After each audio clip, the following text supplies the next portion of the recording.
Go ahead and go live. We're going to test audio.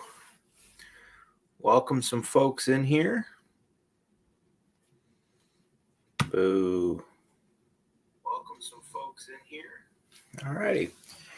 We're good. Whew. What a day of college football, folks. Am I right? Holy shnikes. I'm not allowed to swear. How is everybody doing this evening? Start getting your thoughts, your ideas about this game. Go ahead and throw them in the chat. We'll get to them. As you're here, Alabama Postgame at the voice of college football. I am Zach Ramilius as Alabama basically clinches the SEC West in a 42-28 win over the LSU Tigers. A little revenge from last year. Folks, we've come a long way since 9-6, 12 years ago. We've come a long way. Before we get started, subscribe, like the video. Subscribe to all our channels. We have a lot of great people. Whether you're watching on the main channel or you're watching on the SEC channel, subscribe, like the video. It's not a hard concept. Join the Voice of College Football call-in show at 11:30 p.m. Eastern. If I slur my words a little bit, just know I'm tired. It's 10:15. My day started at 7. I apologize. It's going to be a fun show, though. Join our Discord. Talk college football all the time. Sign up at patreon.com/MarkRogersTV or as a YouTube channel member. Thank you all for being here. Vin Rudy already coming in. William Grimes, new member. All right, folks. Let's get into it. First off, that's a heck of a football game. I hope Jaden Daniels is okay. I know a lot of people wanted a flag on Dallas Turner for that hit. I think he just got him in the chops. I don't think it was that dirty of a hit or that egregious or even really penalty worthy. Whoever on the LSU sideline let him run back into the game needs to be let go tomorrow. He was in the medical tent the rest of the game. Obviously wasn't good to play.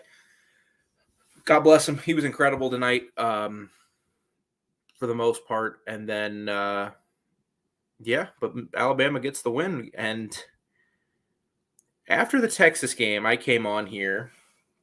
Some of you may have been here too.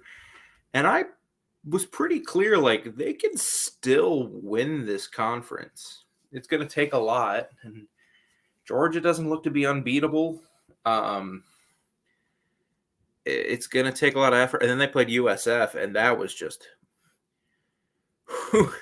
who let Ty Simpson and Buckner play in that game. Whoever it was, wow. Unbelievable stuff. But Alabama gets the win. I'm going to look at some comments. Jalen Milroe out Jaden Daniels. I don't know if I'd call it that. Daniels did finish. Yeah, they both finished with the same amount of yards. Jaden had the one pick, but that was like a tip ball. That really wasn't on him. It was just an electric game.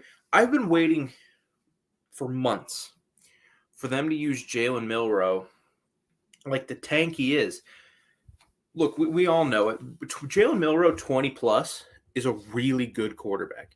He does, and he might be in the Heisman race because this is a really weak Heisman field right now. Outside of Penix, maybe Caleb Williams puts himself into it. I know they're going to lose 3 to 4 games, but maybe his numbers are just so unbelievable. But not a lot of great. I mean, Jordan Travis doesn't have great numbers, but I've been waiting for them to use him like the athlete he is. Tonight they did that in spades. Holy shit. 4 touchdowns for number 4. Alabama's QB1. And folks, not only are they going to make the SEC championship game, that's clinched. Ole Miss would have to beat Georgia, and Alabama would have to lose to Kentucky and Auburn, which I don't think is happening. But they're very much alive for the playoff. They're very much alive to still win another national championship. And if they do that, this might be the best coaching job Nick Saban's ever done. And that's saying something because that 2015 team had Derrick Henry, had a great defense, but man, Jacob Coker, national champion in the era of the spread offense. All righty.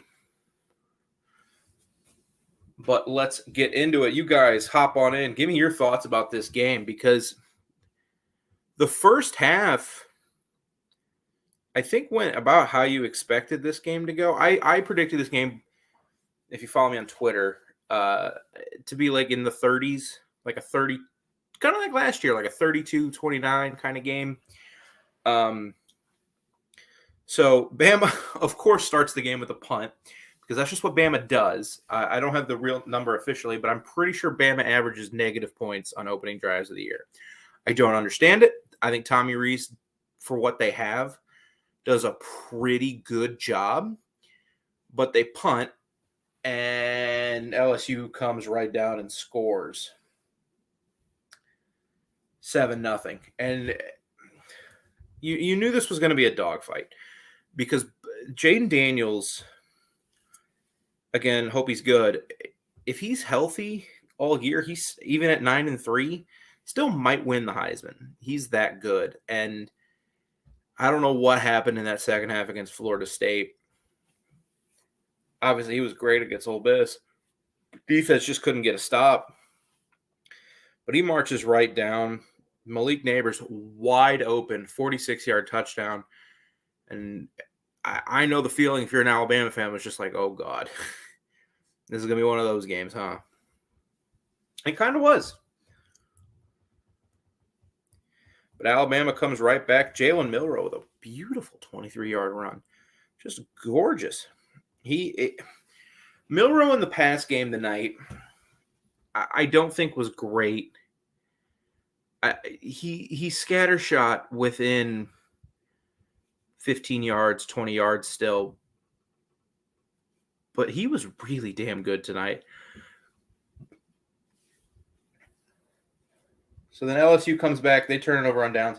And Bama comes right back. They march right down the field. Jalen Milroe from 4 yards out. Touchdown, Alabama. And they're up 14-7. Jerry Turner says Jalen Milroe had a performance for the ages. I don't know if I go that far, but he was damn good tonight. And he had to be because you reach a point in college football with certain teams, they're going to put up 30. LSU, if Jaden Daniels is stay healthy, they probably put up 30. Bama still wins, but so you got to be able to score 30 against some of these great teams. And that is what I said in that chat. Yeah. Daniel Jones Jalen Milroe under 20 yards is just you pray it goes to the right person, and sometimes it does, and sometimes it doesn't, and you just don't know. It's not consistent. Did Jay Daniels lose his lead in the Heisman? I think so, with him getting hurt. But it's like hard to pinpoint a leader. Like I don't have Penix's numbers in front of me, but that was more of a run game thing tonight. So I would imagine so. But this is a really weak Heisman field. It just is. Like that's not an insult. LSU misses a field goal. Bama misses a field goal. 2 misses for Riker tonight. Does that concern you at all moving forward? Because they're probably going to need to make some kicks against Georgia and in the playoff. I think it was Danielson. It might have been Nestler. I was kind of on my computer already when he missed the second one. They were like, you're a good kicker when Nick Saban's hugging you after a second miss. It's like, fair enough. He did miss 2.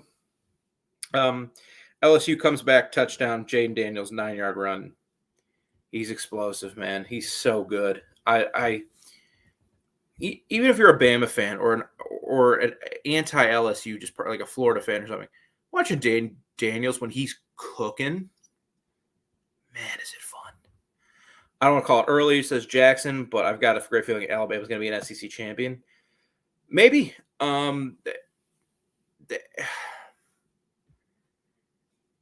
It's going to be them or Georgia, I think.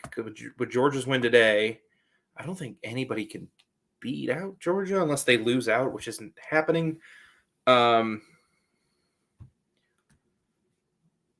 So So we are up to Bama comes back. Jalen Milroe, another 21 run. And this is the drive that I think would piss people off. I'm an Alabama fan. I was all Daniels play. No, he's so good. I try to watch at least most LSU games just because watching him so much fun.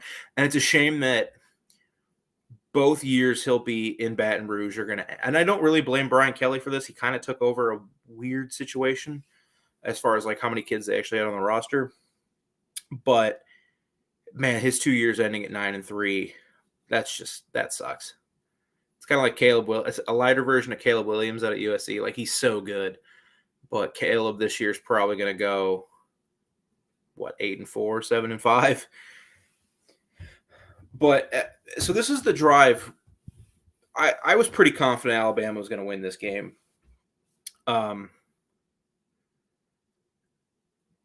And then that drive at the end of the half where Lacey got into the end zone after 2 missed tackles, and you're tied going into half. And I was like, uh-oh. Like, okay, LSU is really here. Which defense is worse, LSU or USC? Oh, USC. There are high school teams that could put up yards on USC's. They refused to tackle. LSU just out of position in some spot. And LSU was missing a ton of corners tonight and safeties. Like, they were missing like half their secondary, 3/4 secondary. They were missing a lot of dudes, and LSU's defense isn't that great to begin with. USC's defense is just atrocious. Like, it's the worst in college. Like, them and Colorado are like the worst in major college football. LSU's defense, it's not good. It's not good, but man, I don't know. It's definitely USC. Going to more conference breakdown. Nothing special about the SEC this year. I don't disagree. I think the SEC has 2 really, really good teams. I think Georgia's really good, and I think Alabama's really good. I think Ole Miss is pretty good. I think Mizzou's pretty good. I think like Tennessee's pretty good. And then other than that, it's just a lot of, like Kentucky's fine. They're fine. They're not bad.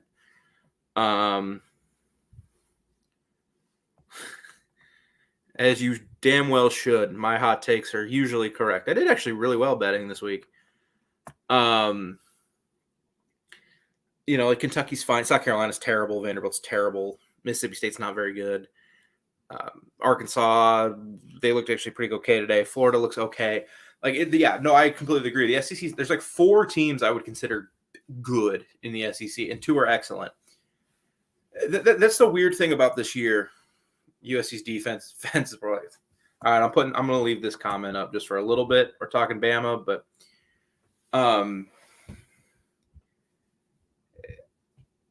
that's the weird thing about this year is it was like felt so wide open, but it really kind of does feel like a Georgia / Alabama Michigan clash coming. We'll find out. We have time. Like, Georgia's really good, and it's hard to beat them at home. But Mizzou hung with them, and Mizzou's post-game win expectancy was like over 50%. Like, the Tigers had every chance to win that game. So, no, Alabama can absolutely win the SEC and make the playoff. I'm kind of rambling there, but you can also watch. Damn right you can. We'll be right back here next week for the 11 a.m. kick against Kentucky.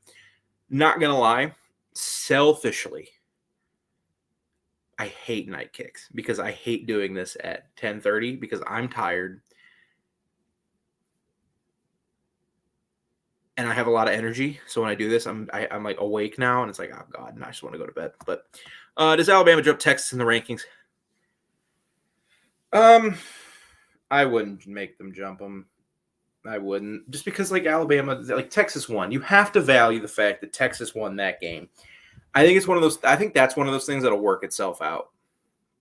Like, I don't think Texas will jump them, but it'll work itself out at the end. If Alabama wins the SEC, they're in the playoff. If you love watching excellent content, absolutely. 3:30 games are ideal for games like this, where I know there's gonna be a lot of people in the chat. And what the hell was that? There's going to be an active chat, and I know people are going to be here, and it's going to be a fun conversation. games like Kentucky or Middle Tennessee State are fine. I'm fine with those at 11 a.m. because then I can just get it done. Game's over. I come on here, have a great conversation with you guys, and then go about my day. Now, with a game like this, I'm happy it's a night game. That game deserves a night crowd and a night atmosphere. And we're probably going to get more of those types of things next year with the move to the SEC or ESPN permanently because, as David brings up, well, Alabama fans miss having Gary Danielson. No, I won't. I won't miss Gary. I don't mind Nessler. I think Nessler's pretty good at his job. I don't like Gary Danielson. I think he has his charm, but I also think he portrays himself as the smartest person in the room all the time, and that gets really grating when he's constantly judging coaches' decision making. He's going to have a field day in the Big Ten next year. He's going to have an absolute field day watching those kind of. It is kind of funny that like they're going this year. They had this game. They didn't have Mizzou LSU. That was like a 49-39 game. But they have had some explosive games. And next year, like 230 kicks are going to be like what? Iowa, Ohio State. Cool. Jackson loves Brad Nessler. I like Brad. I think he's good at his job. I just don't like Gary, and I never have.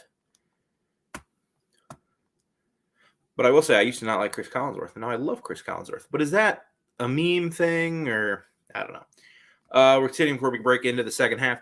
Alabama crowd was great tonight. I wanted to touch on that.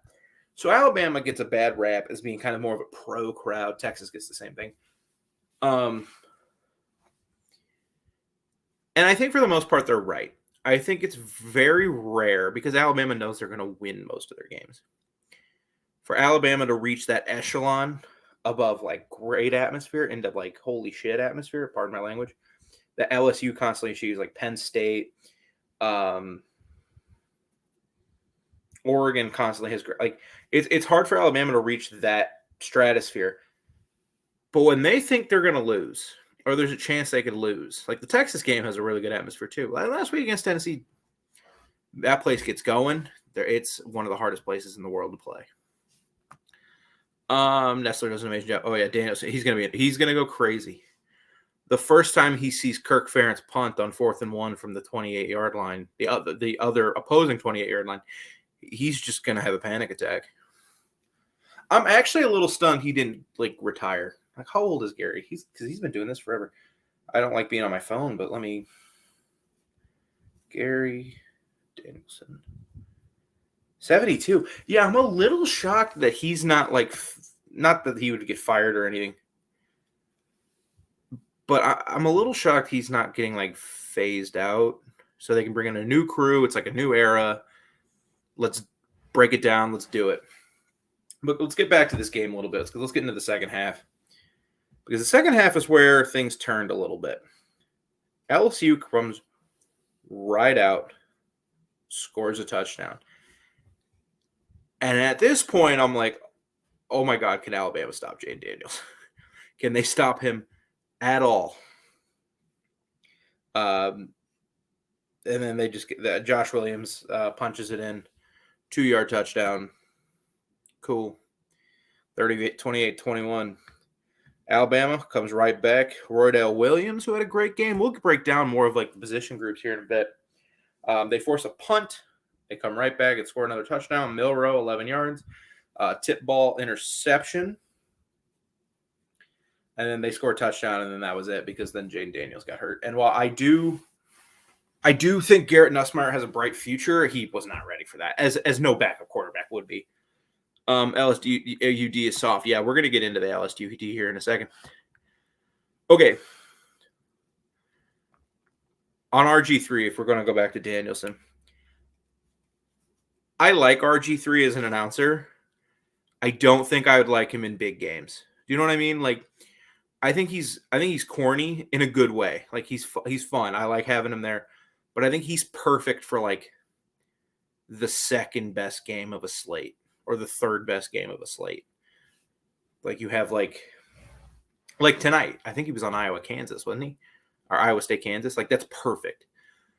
I don't know if I could take him seriously as like a number one guy on a lead broadcast, because he's just corny. Now that maybe as he gets more experience, but I think he's in a good spot right now, and I like him as an announcer. I like listening to him. I think he's funny. I think he has good insights. He's just a little corny, and I don't know if I could take him seriously as like a, because when I watch a big game, I want to have like feel like the aura from the announcer, and I don't really get that anymore. Fowler and Herbstreit kind of have it. Like when Brett Musburger would call a game, you're like, oh, this is until he did like SEC Network 3:00 kicks. You're like, this is a big game. That was my era. I wasn't around for Jackson a lot. So, but yeah, when like you heard like it's Saturday night here and wherever, it was like, oh, this is gonna be even. And Vern had that a little bit too, and Nestler has it, but I don't really get it from Gus and Klatt. I don't get it from Fowler and Herbstreit as much as I used to from Musburger. But so let's get into let's keep going on this game because this was a really fun game. Alabama, for so long, and people that have been here every week with me know, we've talked about their run game and how brutal it's been. And it's not just like in every facet. The line's been bad, the scheme's been bad, the running back's been bad. Tonight, we got to the second half, and that Bama O-line started to pave. Now, part of that is the LSU defense is not good. It's just not very good.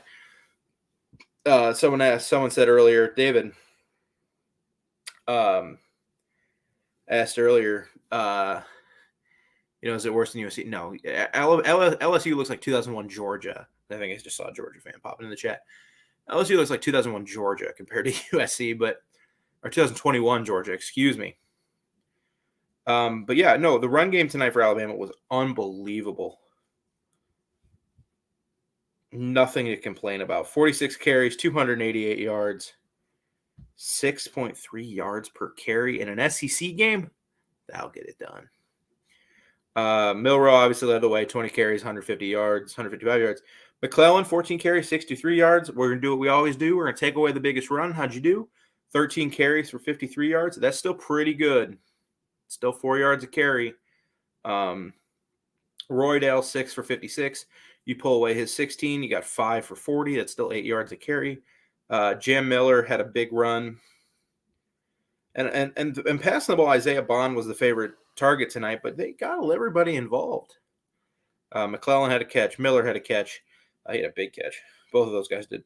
Jermaine Burton had 3 catches. Kendrick Law had 2 catches. Kobe Prentice was quiet with only 1 catch, but man, they spread the ball around. They hit their shots. And Milroe just played clean, efficient football. 9.5 yards per attempt is pretty good. We can flip over to LSU here for a second while I got this box score in front of me. Jaden Daniels, 15 for 24 for 219, 2 touchdowns and a pick. Again, pick not really his fault. 11 carries, 163 yards. What I respected about LSU's game plan tonight is their 2 receivers, Neighbors, who dropped the ball to end the game. He went for 10 for 171. Bama did a good job on Brian Thomas, only 3 for 36. But what I respected LSU did tonight was Jaden Daniels might, if he's healthy and he can play the rest of the year, he might win the Heisman. He's that good. And they said, go win us this game. This game's on you. And for 40, 50 minutes, he damn near pulled it off. But then he got hurt and Bama started pulling ahead. And it was funny that he threw that pick and they cut to a pre-recorded interview with Kelly. And he's like, oh, we got to be great on this drive. That was a bit funny. I was like, oh, poor timing there. How about them Dogs? Good win for the Georgia over a really solid Mizzou team. That ankle break, that run was absurd. He's so good, man. So, and I don't want to break into Jaden Daniels talk too much. Well, we already have, but so we know going into the draft. Drop my pen. It's Caleb and Drake May. You could convince me like 15 not really, but you could convince me a handful of quarterbacks at QB3 in this draft. Shador, Penix, Bo Nix, Jaden Daniels has got to be in that mix, man, because he's not the best thrower of the football in the world. But, he's just electric. I love watching him play football. The ankle break was absurd. Thank you guys for joining me tonight. Keep going here on Alabama Postgame at the voice of college football. We are live. Alabama with a 42-28 win over the Louisiana State Tigers. Every time I hear Louisiana State, I do like one of these, like, wait, what? Because no one says Louisiana State. I just like, it's just, no one does. Join our Discord, talk college football all the time. I'll go ahead and keep that banner rolling here for a little bit. Sign up at Patreon/MarkRogersTV or as a YouTube channel member.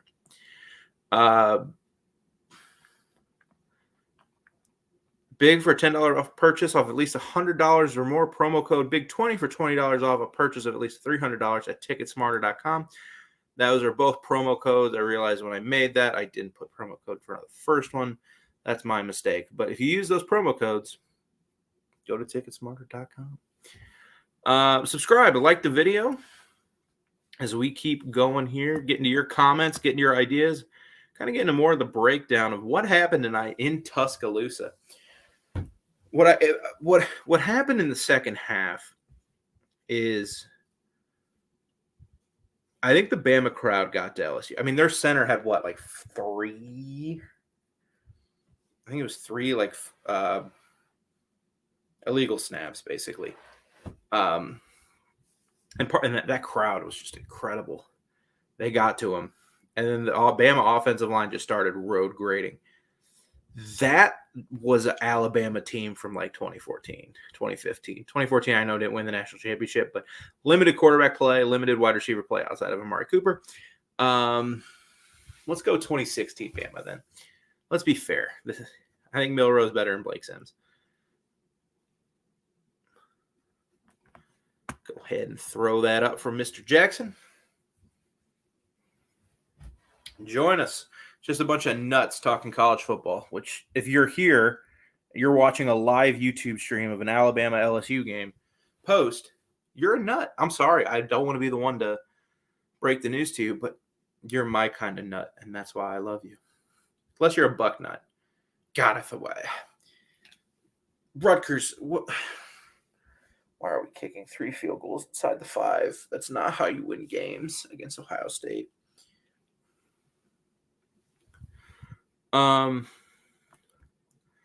Second half of the game, Alabama just turns it up. Yeah, they shut out Tennessee in the second half last week.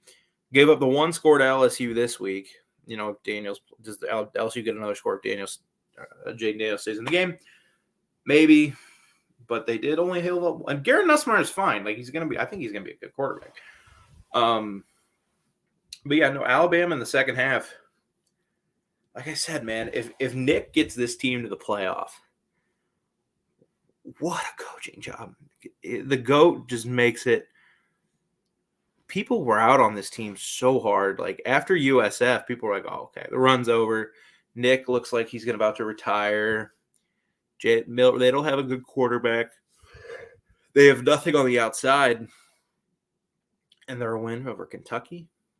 Their win over brain freeze over who they play in SEC Joke Week. And their win away from Auburn from the playoff or from the SEC Championship. Chattanooga is this year's victim of SEC bye week. I think we got Georgia, Tennessee that day, though. So that's fun. And then their win over Georgia, and they're in the playoff. Is Alabama men's basketball going to be good this year or not? Probably. Nate Oates is a great coach. They've brought in some good dudes. I'd assume so. I mean, the SEC's a good league. I think like 1 through maybe like 11. Like you get into the bottom rung of Georgia, who started to bring in some kids, by the way. They brought in Neek's kid. Like Georgia, Vanderbilt, a couple other teams down there. South Carolina. Once you get past like those teams, like 1 through 10-ish, like you go through like Kentucky, Arkansas, Tennessee, Missouri, Mississippi State, like they're all going to be pretty good. Auburn will be tough for Kentucky. I agree. Weird things happen in Jordan-Hare. I wouldn't. I think I know how the Kentucky game's going to go. Here's how the Kentucky game's going to go. You're going to go in. You're going to start slow. You're going to be up at half like 10-3, 10-7, 13-7. Like it's going to be one possession, like a 6-point game. And you're going to go, oh my God, Kentucky's one big play from being in this game. And then you're going to continue to play. And you're going to get midway through the third quarter. And you're going to go up 23-10. And you're going to go, oh, okay. And then you win 31-10 or 31-13, 24-10. It's like you're going to win by double digits. But you're going to come out of that game going, ugh, that was ugly. Because that's how every big team goes in. Every time Georgia and Kentucky play, or Kentucky plays Alabama or LSU, or one of these great teams, that's how it always goes. For half the game, you're like, oh my God, we could lose this. And in the second half, you win by a decent margin. You're like, oh, that just wasn't fun to watch, because Kentucky isn't fun to watch. Good team, though. They've become a decent program. Mark Stoops is a hell of a coach. Davey said, roll Tide. Absolutely. But Auburn, man, weird things happen in Jordan-Hare. Hugh Freeze, that crowd's going to be into it. Look, not to share any love lost with Auburn, but they did win tonight. They're 5-4. They play they're at Arkansas next. That's a winnable game. So let's just kicks and giggles say they win that. 6-4. New Mexico State, bowl eligible New Mexico State. Congrats to the Aggies. 7-4, and all of a sudden, Hugh Freeze in year one's got 7-4 Auburn hosting Alabama. Okay, that's interesting. And they, let's look at some of these Auburn losses. Like they got killed by LSU. They lost to Georgia by a touchdown. Got killed by A&M, but it lost to Ole Miss by Auburn's not a bad team. And in Jordan-Hare, things get weird. Kentucky mucks up the game. Yeah, Kentucky. That's what Kentucky does. I have a thing. When you play a team you know's better than you, like they're just better, you could play it one of two ways. You can kind of do it. I don't want to say Drinkwitz today because I think he in betweened it, which is kind of a wrong way to do it. But like last week, Napier against Georgia. I think Napier was playing to win. Now, what happens when you play to win is you leave yourself wide open if things don't go your way to get blown the hell out. And they did. They lost by 30. Or you can play how Mark Stoops plays a lot of these games, which is let's not lose by 4 scores. Let's keep it kind of close. We'll sit on the ball. We're not going to give up any big plays. We'll gladly let you run the ball 8 yards a carry down the field or 10 yards a play, score in 9-10 plays, 6 minutes. And let's get out of here with a 27-10 loss. It doesn't look too bad. That's how Kentucky plays these games. They don't play to win. They play to not lose by 100, which is fine up until a point. And I think Mark Stoops is a really good coach. Listening to Kentucky fans, it kind of sounds like he's worn out his welcome a little bit, but like they're 6-3. They're not a bad team in any stretch of the imagination. They'll lose next week and they'll be 6-4, and then they beat South Carolina and they play Louisville and they'll be 7-5. And that's how most Kentucky seasons go. Daniels is a stud. He will not win the Heisman after tonight. Well, the biggest obstacle is he healthy? He still could even after. He was excellent tonight. He was awesome for 50 minutes, and then he got knocked out of the game on a flag that was definitely roughing the passer. I don't think it was targeting. I think he just smacked him right in the chops, and it's just one of those things, man.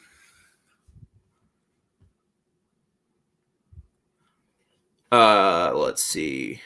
Corey Kreutzfeld. Georgia and Bama are a collision course. Both are the best team in the country, and I'm a UM. Corey, do you mean Michigan? We'll find out about Michigan here. I'm not getting into the sign stealing crap, guys. There's so much to it. It gets funnier like every other hour with what comes out, like Ohio State with private investigators. But we could be here all night talking about that. It's so fun. It's so funny every time. Anyway, Michigan, we'll find out about them next week. They play Penn State. We saw Penn State play on a pretty good Ohio State team. I don't think anybody takes Ohio State seriously at number one, but they're a pretty good team. And Penn State really wasn't competitive. Once that fumble went out of bounds, or once that fumble got overturned by a correct defensive holding call, I just don't think they really were ever in that game. But we'll find out. So we'll see what Michigan does next week. Michigan's got a 3-week run here. Not that I think they'll have any issues with Maryland, but I think that Maryland game's in a weird spot on the road. I've seen Ohio State twice go into that game. And yeah, team talent, composites, all that really matters. It comes to win. Oh yeah, I mean, recruiting is, if you want to win at that level, you have to recruit at the top. And there's only a select few teams that do. Bama's certainly one of them. Georgia's another one. We'll find out though. Don't be too harsh on your Michigan Wolverines, man. I know they haven't played anybody. I get that. But there has to be something to be said for just beating the hell out of everybody you play. Georgia hasn't done that. But Alabama hasn't done that. You know, Alabama was playing tiddlywinks with USF for 3.5 quarters.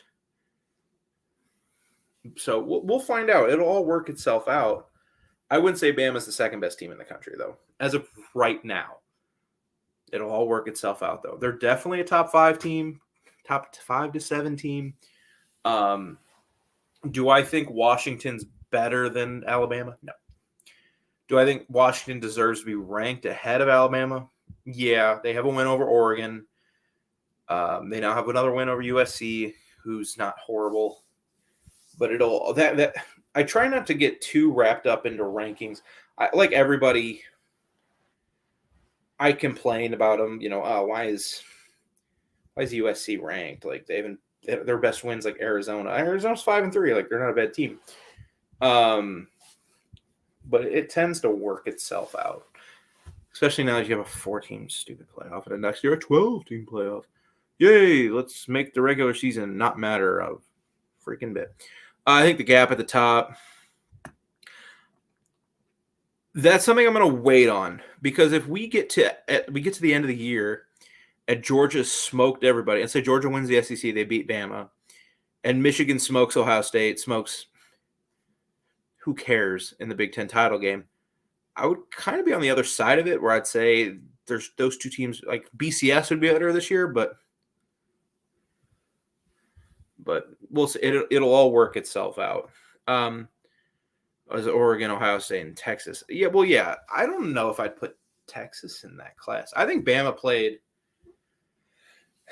We'll find out about Texas. I know they got a backup quarterback, but Texas has no excuse not to win the Big 12. OU's out of it, unless Texas screws up, because OU needs Oklahoma State to lose twice. Congrats to the Pokes. Bragging rights forever. That feels good, I'm sure. And you ended Oklahoma season. So we'll find out. But Oklahoma State, like Oklahoma needs Oklahoma State to lose twice to make it to the Big 12 title game. That's not happening, because I think Oklahoma State finishes with like Houston, BYU, and Cincy. Like, I don't know. They won't lose one of those games. Texas has a weird trip to Ames. Oklahoma State fans know all about how Ames, Iowa can trip up your end of the season. So we'll find out, man, about Texas. If I had to pick a playoff right now, I'd probably go Georgia, Oregon, Michigan, Florida State. But it'll all work itself out. Because I think if Oregon and Washington play in a month, I think Oregon smokes them. Washington's a great team, and Penix is awesome, and I could be wrong. But Man, Oregon just looks like on a neutral field. Man, Oregon looks like the better team. But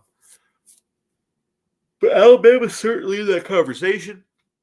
A couple teams got eliminated today. Now, realistically, was Missouri going to make the playoff? No, but they were in the conversation. They controlled their own destiny. They're out.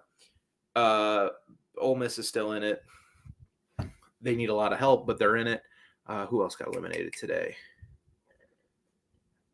Oklahoma. They're out. So now, if you look at the rankings, who still holds a path to the playoff? Because every week we're going to start narrowing down this list. Ohio State, Texas, Ole Miss.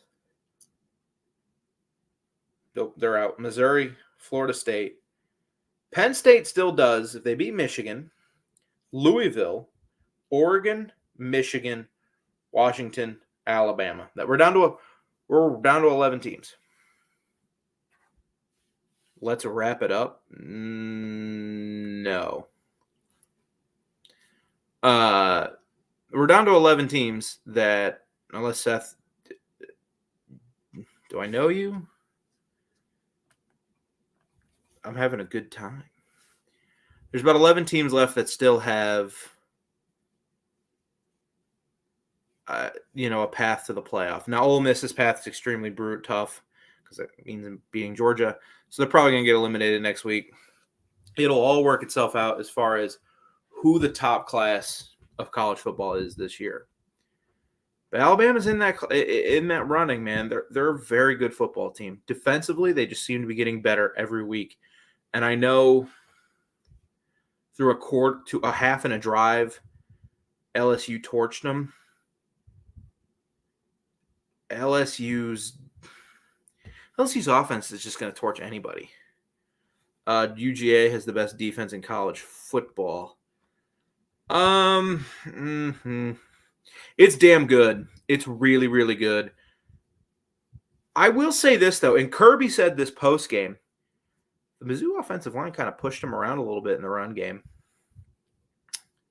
A little bit. Now, Georgia was able to make plays. They had a couple big interceptions. But that Mizzou O-line pushed them around a little bit. Michigan's defense is really good. Ohio State's defense is excellent. So I don't know if that's quite true. We'll find out over the next month or so. But no, Georgia's defense is awesome. It's as long as Kirby's there, Georgia's defense is going to be top 5 in the country. At least, probably closer to top 3. But no, I don't know if it's number 1. That Pass defense had a great showing today for them. Yeah, if I had to power rank the SEC, 1 would be Georgia, 2 Bama, 3 Ole Miss, 4 probably Mizzou, 5 Tennessee. That's just off the top of my head because I think after those 5 teams, there's a pretty steep drop-off when it comes to the rest of the league.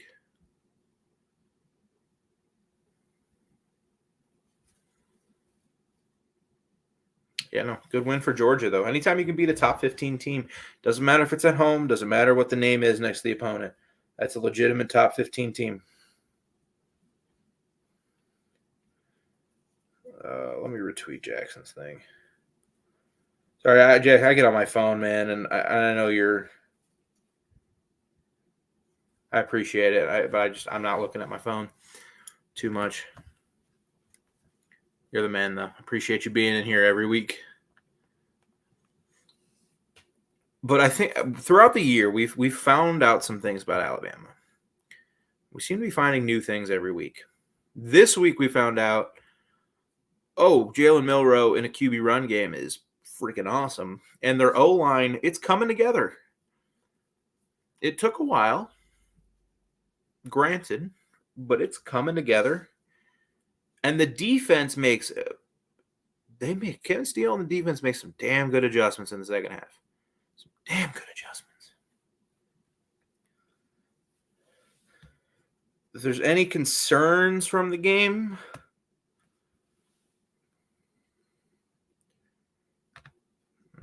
pull up my box. They did only have 1 tackle for a loss, so they didn't really create a lot of havoc. They had the 1 pick. from Arnold off a tip ball, and they weren't able to create a lot of havoc in the backfield. But LSU's offense it's really good, so that's not the end of the world. LSU for themselves only had 3 tackles for a loss. So, and Harold Perkins had 1. He had a sack. He had one really early in the game, and other than that, he chased Milroe down that other time, and he took a stupid face mask.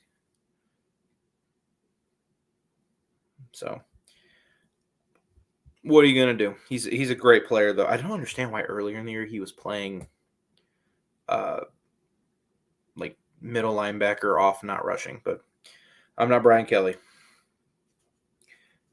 LSU did average 8.6 yards per rush. Now, that would be a concerning number if every other team had Peyton or Jaden. I think Peyton Thorne. If any other team had Jaden Daniels, but they don't. So I think it'll be okay. I'm not too worried about that number. I think that'll look as an outlier as the season comes along. As good teams have found out all year, Jaden Daniels is just awesome. 507 yards of offense. They got the 1 turnover. Alabama averaging 9.5 yards per pass. That's a pretty good number. They outpossessed LSU. Not that possession really matters, but 6 penalties for 50 yards. They're rounding into form, and this is the time to round into form. They early in the year, penalties were such an issue, and I came on here and I complained and I complained and I complained. It's like, dear God, stop with the penalties. You're rarely going to be perfect in a football game against a really good LSU team. That I know they lost, and they're going to have 3 losses, but those 3 losses have come to top 10 Ole Miss, top 5 Florida State, top 10, 7, 8 Alabama. Like that, and none of them are at home. So I still think LSU is a top 15 team in the country. I think just because you have 3 losses doesn't mean you need to knock them out of the rankings or whatever. They're a top 15 team, and they're really good. Like, you're not going to be perfect against those teams.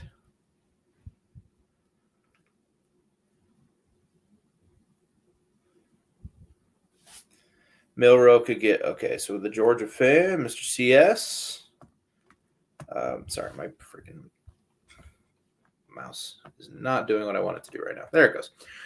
Seems like Bama just said, F it, we're running the QB, and those kind of QBs give UGA fits. I think quarterbacks that are elite runners give everybody fits. It doesn't matter how great your defense is. See every Bama game except the 21 Natty, James Williams, and God, I'm tired. I was not in that game. But Milroe could get hurt. Yeah, but he could also get hurt just dropping back and somebody sacks him and hits him from the blind side. I think that's why they were conservative in the QB run game up until this point because, dear God, watching Simpson and Buckner, watching Tie Squared. Hi, what's up, Kyle? Roll Tide. Congrats on the win for the Crimson Tide tonight, 42-28 over the LSU Tigers. We're in a revenge spot. Is Ole Miss has still got to be the last team that's beat Bama back-to-back years. Lord knows LSU hasn't done it. Haven't had really opportunities. You had 2020 and they got murdered. That was a bad LSU team. And you had Georgia. They didn't play 2022. Texas A&M had a shot 2022. They lost it. And then LSU and Tennessee had chances this year, and nope. No chance. Especially in the second half and when Jaden Daniels goes out. Pray he's hurt, he's healthy. It was just weird hearing like his mom was in the tent. Like, it's serious then. Fire whoever let him back on the field before the penalties and the timeouts. That's inexcusable. If he's that badly off, he should not have been anywhere near the football field. If it turns out it was just him running on because it's like, I'm going to play, I'm a gamer, fine. Like, I get a kid doing that, but someone needed to stop him. He's very clear. He was in the tent for like basically after he got pulled for Nussmeier. He didn't come back out until post-game handshakes. Is what it is.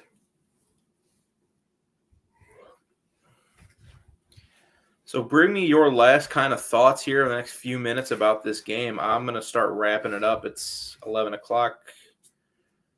It's time for some people to go to bed or hop over to Mark, voice of college football call-in show. Join him live. I'm sure he's doing a great job. And you're listening to Alabama Postgame at the voice of college football. So yeah, join that call-in show. It's at 11. It's going on right now. After you leave here, don't leave here. Don't you leave here. I can see who stays. Not names, but I can see numbers. Like and subscribe the video. Like all our videos, like all our channels. It's just a bunch of dorks talking college football. Like, what's not to love? What's not to love? We have so many teams and so many networks that just love sitting here talking, breaking down games. What is not to love and appreciate?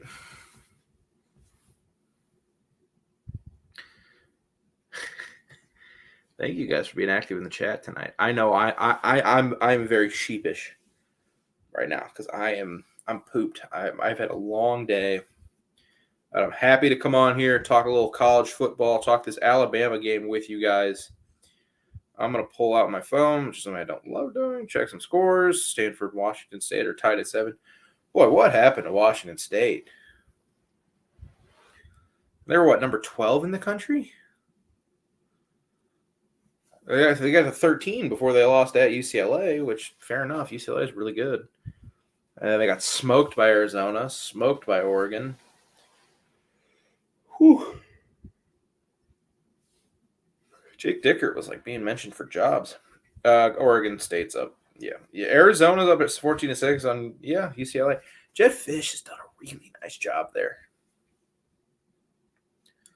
And ever since Jaden, not to go on an Arizona tangent, but if Fafita plays instead of Deloria this whole season, they beat Mississippi State.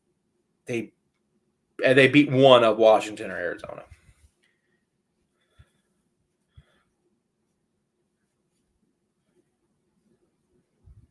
I know he played both those games. Oops. They beat Mississippi State though, and they're 6-2, and they're ranked. And it's they win tonight, and they're 7-2, and they're in the Pac-12 hunt because they're a good team. Who do they got left? I know they got Colorado because it was one of the games I was like, well, Colorado needs to win that game to get bowl eligible. What they got coming up? They got Arizona. They got Utah at home. They could win out and get to 9 wins, and then you're really punching yourself about that bad loss to Mississippi State. Jed Fish, hell of a job, man. Good for you. As you join the Pac-12. All righty. Any last thoughts before we wrap it up here this evening? As Alabama gets the win over 42-28. I'm starting to ramble. Yeah, we're definitely wrapping it up. I'm looking. Well, I think we'll wrap it up there, folks. Thank you so much for being here. You guys were lively in the chat. I greatly appreciate it. I am Zach Cornelius, host of Alabama Postgame at the Voice of College Football. We'll be back next week, 2:30. My thing is usually I go live right away. I want to have instant thoughts. I don't wait for press conferences and all that kind of stuff. So I probably should, but this is not my style. Thank you, Mark, for letting me do this still. God bless you. I probably would have let me go. I'm kidding, I think. Thank you all for being here. You have a great night. Congrats to Alabama. I hope you guys all had a wonderful Saturday. Team won or lose. This was a really cool slate of games. It really was a showdown Saturday. I hope you guys enjoyed it all. Have a great NFL Sunday. Have a great week. Starting to get into the cooler temperatures. And have a great rest. And we'll see you here next week about 2:30-ish. As we'll break down Alabama and Kentucky as Alabama keeps trying to steamroll their way to the SEC championship game. Thanks for the talk. Thank you, CS. Hope to see you here next week. UGA has Ole Miss, so you should be here. You should listen to me while you watch UGA Ole Miss. But thanks to the rest of you. You guys have a great night. I'm going to go to bed. Peace out. Roll Tide.